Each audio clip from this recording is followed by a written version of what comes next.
It's not just the Moscow political crisis that is taking place now in Russia, it's the Russian political crisis, because suddenly something that seemed to be such uneventful thing as the Moscow city election became the event that suddenly the whole Russian police and all the branches of the Russian police, and there are very many, and you see it in the footage, there's this people who called cosmonauts there in those black helmets, and the Russian guards and so on and so forth. So suddenly the Kremlin took over, because for the Kremlin, the way I understand it, the way I see it, from few thousand to the 60,000 that took place just this Saturday, people came out. For the Kremlin, this is, if you allow the opposition to take over, as they think, the Moscow city government, the next step at the Kremlin. And since Putin, at least for the last decade, has run Russia as a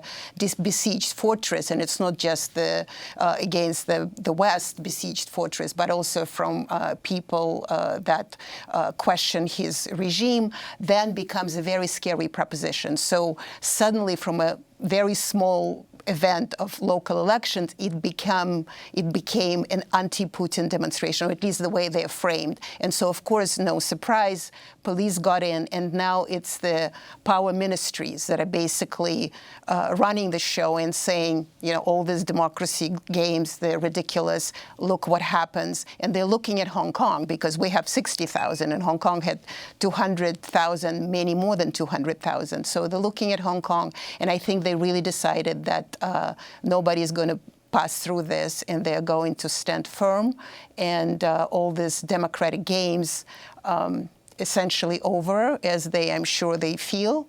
And I think the difficult part for all of us, and I'm going to Moscow in a few weeks because I'm basically missing this great awakening of new dissidentship that we're experiencing. I think the big question for us is how this regime is going to essentially become more Stalinesque than it already has been. But ultimately, when you make people more comfortable, people actually ask for the change of power. Because in many ways, in many places, and I did travel across Russia 2 years ago, in many places, it's not that they dislike Putin particularly, they're just incredibly tired of him.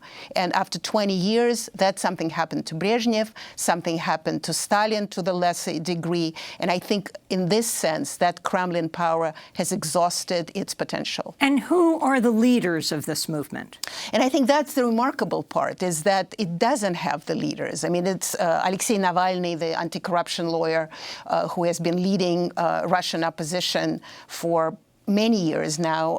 For some years, he's being pre-arrested, as I call it. He's pre-arrested every time when the demonstration takes place.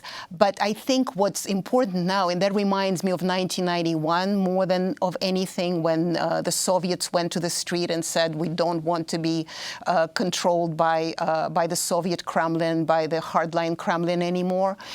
People go to the street because they're fed up. They're tired. They want to have more dignity.